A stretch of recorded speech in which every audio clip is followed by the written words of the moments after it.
house needs haunting, just call Rent-A-Ghost. We've got spooks and ghouls and freaks and fools at Rent-A-Ghost.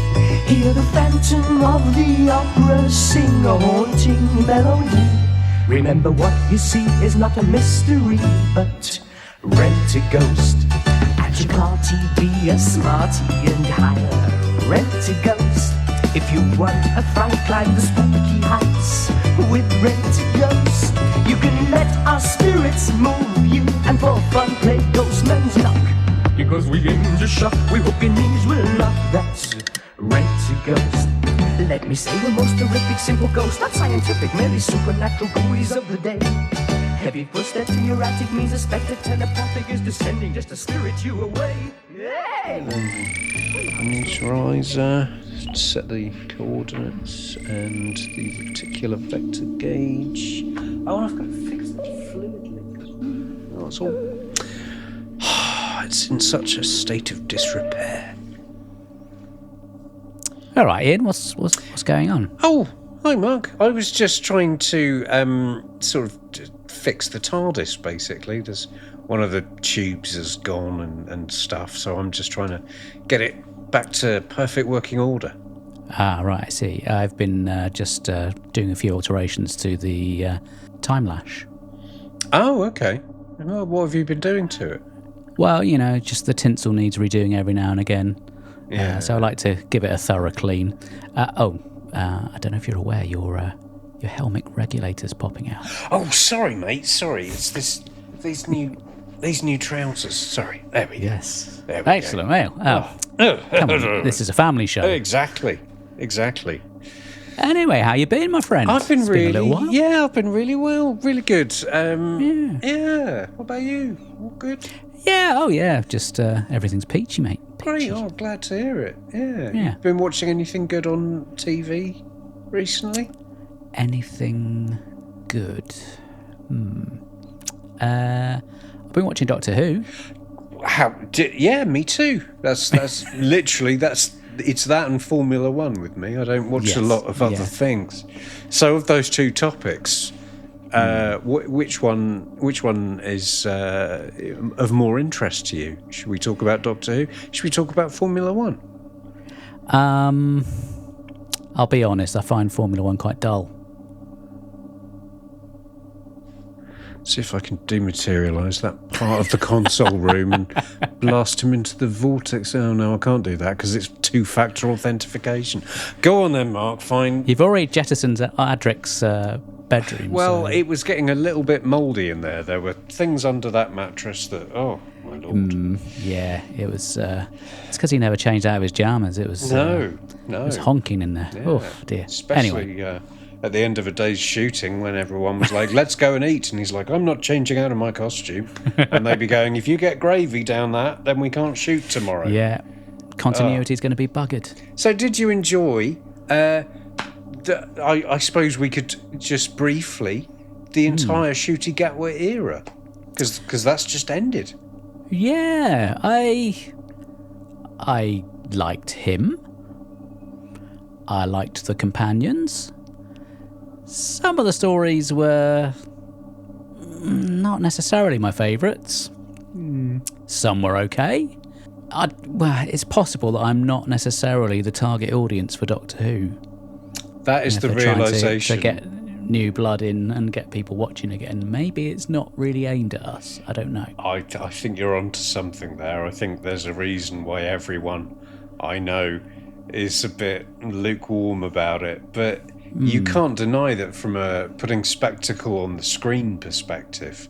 The show looked brilliant. The monsters all looked a step up from what we've got used to. Yes. The effects were incredible. It was really good. It was approaching TV. Marvel levels of visual splendour. Visual splendour. I would second you there. And it's not aimed at us because it is a children's programme, and we are every year we move further from that demographic. Well, there's no point being grown up if you can't act childish sometimes. Well, you can say that all you want, and I'm just going to do a big poo. What was your general take on it? I think much like you, I liked the companions. I liked some of the... I liked 73 Yards. I thought that was very good. Yeah, it's I didn't watch all of Series 2, if I'm being honest. But I quite like the Rani. I quite like the two-parter there that finished that off. Yeah.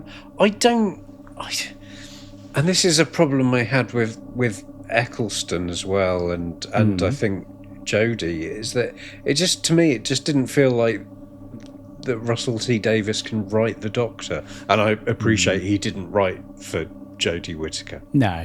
But RTD always creates the hero of Doctor Who as this kind of really chatty, wonderful, amazing guy who you could meet down the pub rather than being in any way an eccentric genius scientist. So I watched it with this kind of sense of, is that really the Doctor though? It's nice to see him experimenting with, different clothes rather than wearing the same costume all the time. Yes, that was fun. That was jolly. I did like that. But yeah, on the whole, it was great TV, but it wasn't for me, and I feel no great shame about admitting that. Having said that it wasn't for us, there was this very odd juxtaposition. They did it both times. Excuse me. In Series 1 and Series 2, they had this huge reveal at the end of both series of these old school monsters coming back. And I would imagine for most of the intended target audience, those characters meant absolutely nothing whatsoever.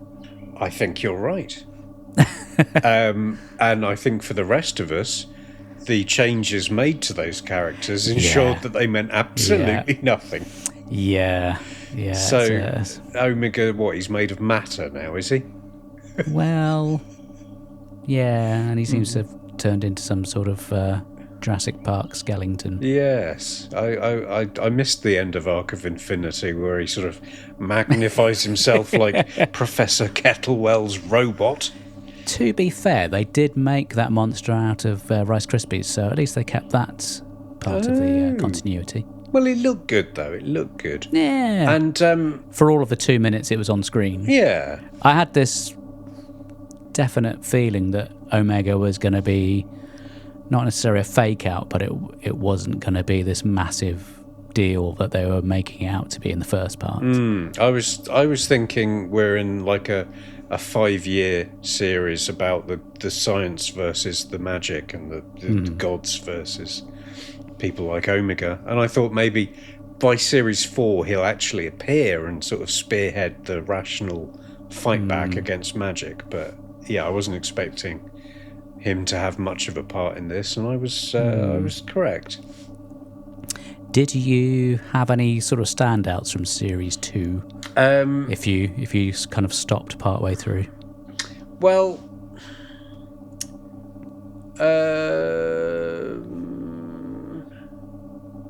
so to be honest, no. It was all like very consistent, very sort of 7 out of 10.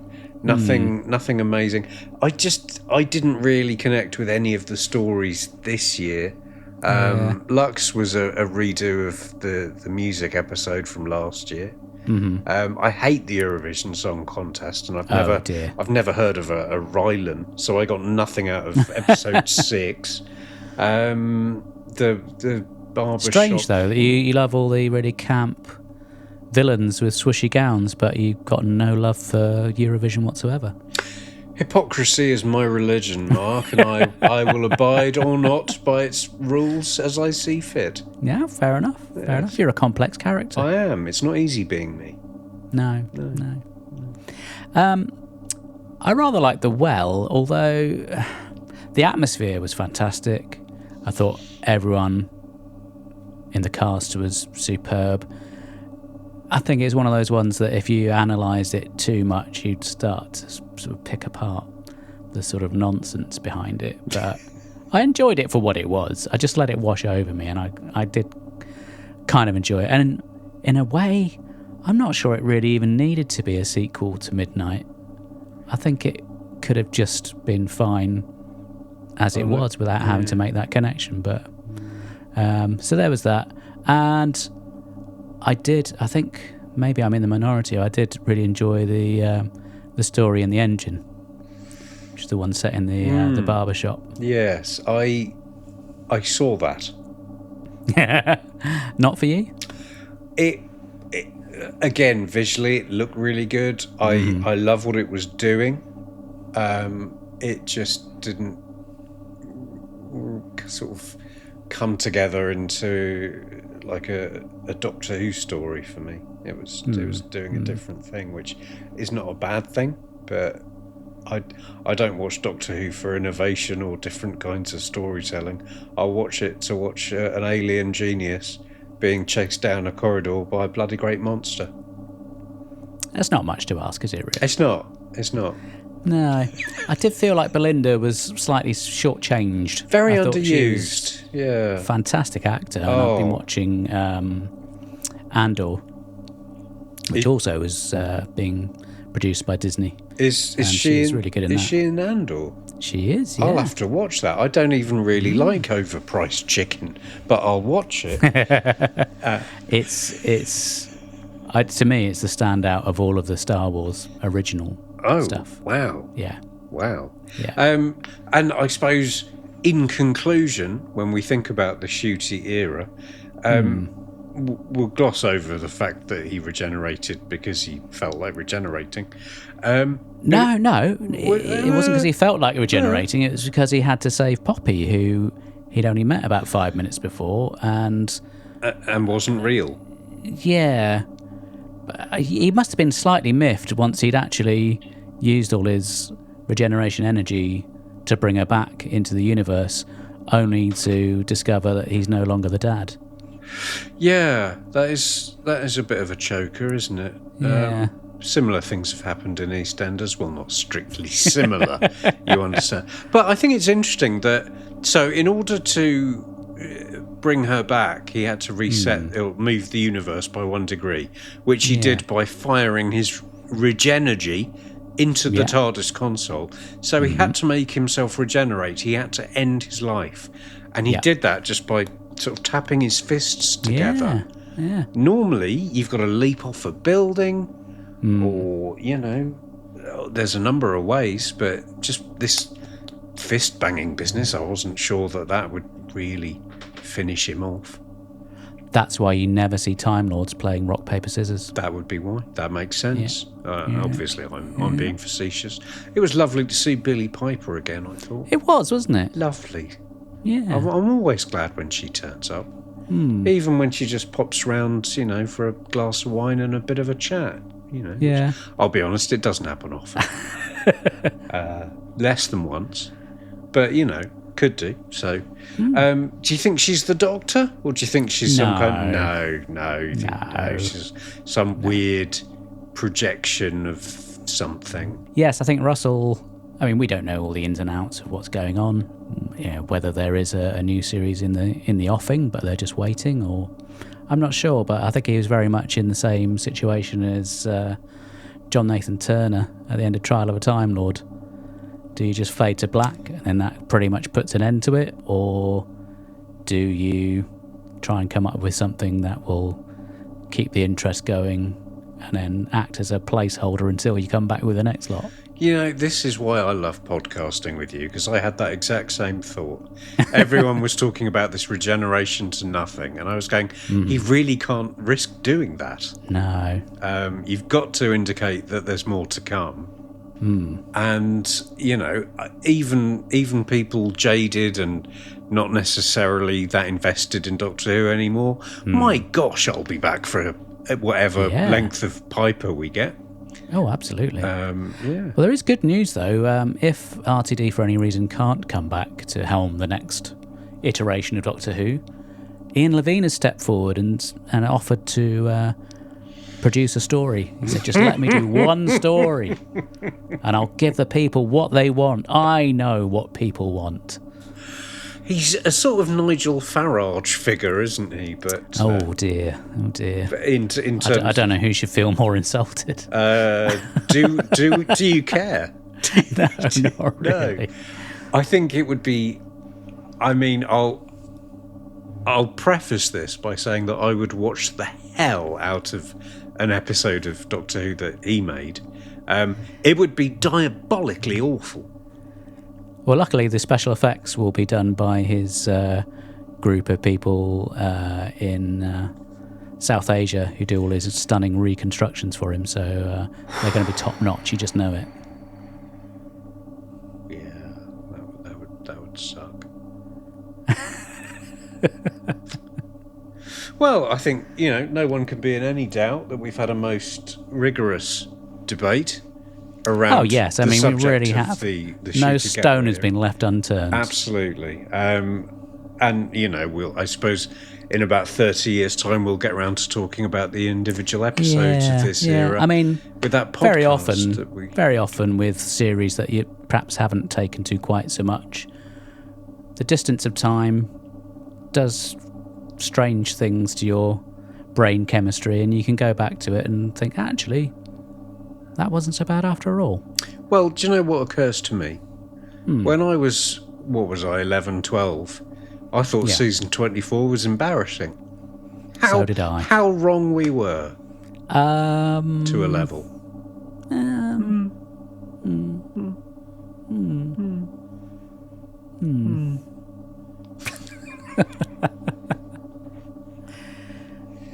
But yeah, so really, we should probably, get going, crack on with the podcast. We've had, been sitting around here for months and months doing nothing. I mean, well, so once you've got the war games edited, then we can get cracking, can't we? Me? Well, so I've got the war. I thought you were in charge of editing that one. Can you pull up the spreadsheet? Bear with.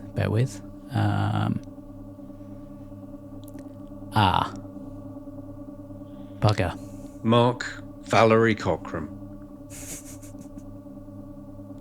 We've been waiting Ian all this time. Chastity Martin.